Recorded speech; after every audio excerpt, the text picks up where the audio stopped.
This is my testimony to the Florida Supreme Court Committee Task Force on Judicial Policies that are upcoming. Many people spoke here today, and I hope they hear our voices about judicial reform, including dismantling of our current family courts in the current system it is in. Good afternoon. My name is Glenn Molina.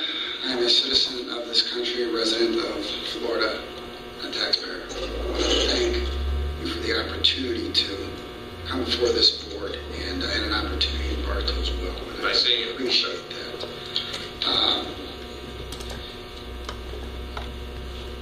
Loss of a child is catastrophic in its own right, but loss of a child through parent alienation is far worse than a loss of a child through death. At least with death you have closure. Through parental alienation, there is no closure. Florida has not really recognized the severity of parental alienation. I'd like to bring it to this board's attention. It's sad that we have other countries, such as Brazil, that have laws on the books that recognize parental alienation. They don't take it lightly. They change custodies, there's sanctions, there's fines, there's jail time for the other parent. The worst thing you can do is alienate a parent. Mexico has laws on the books for parental alienation. Serious consequences that this board needs to address. Parental alienation when performed by one of the parents, suspended in the exercise of parental rights, therefore visitation will not exist. And if the parent of the alienating parent is moderate, they'll lose custody. If it's severe, there will be no contact. The brainwashing has been done.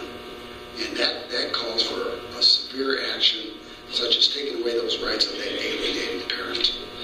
And I can assure you that it goes on every day in this courtroom. Thomas Ball, 10 years, set himself on fire in front of the courthouse over parent alienation. Parent alienation is the worst type of child abuse. It's got to stop. It has got to stop. We don't need any more Charles Balls. And there's plenty of documented incidents of death through parent alienation. I brought this to the board before. I've proposed the 3 strikes legislation. I'll leave this as well. And I would appreciate it if these courts would recognize it. Let's talk about that wrecking ball. And who runs it? The family court runs it. You look at the alimony bill last year that was vetoed, 2013. Voter approval, overwhelmingly in the state and Senate, 85 to 31. The constituencies of this state agreed that there should have been some alimony charge. And by the way, in this bill, there was a pre-evidence that there would be a 50-50 custody. What's so hard about to understand that? But you know what? Members of the Florida Bar lobbied Rick Scott to veto it. And in fact, he did at the last hour. When you have a small number of attorneys that control the rest of the population and against the free will of this people, we have a serious problem. The family courts are beyond repair. They need to be dismantled. They need to be dismantled.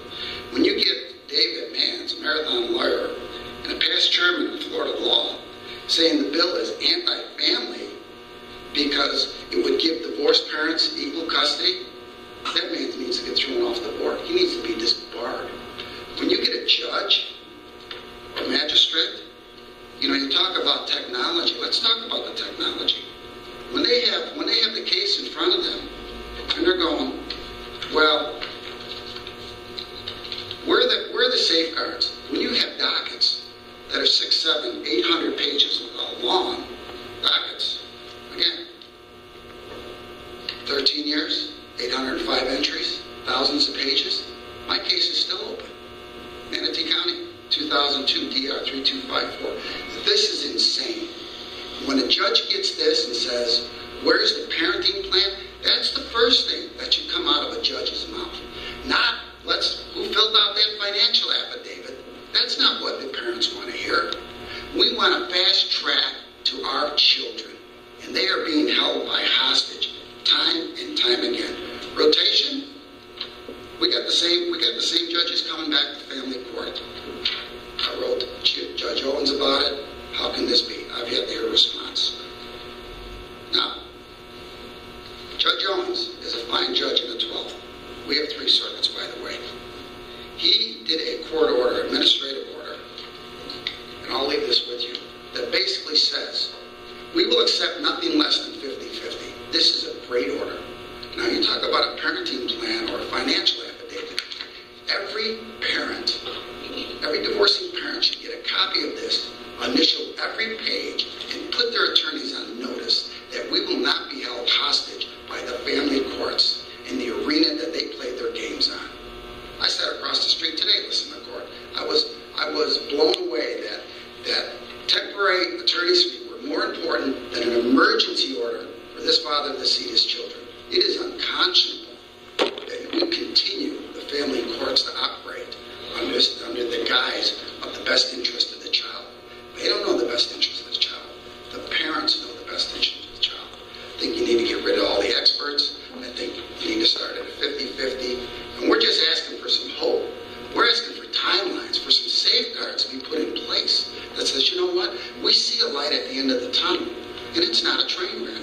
That's the hope that we can see. Your time's up. If you could wrap up, please. Okay, I just want to thank this board, and I'll try to make it up to Jacksonville. If not, I will see you in Lake City. And I really appreciate you opening up this to the public and judges and other attorneys. This is what this state needs.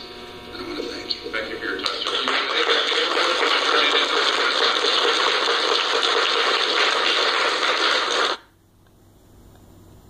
So that was my spin on it, and we're going to continue on our path.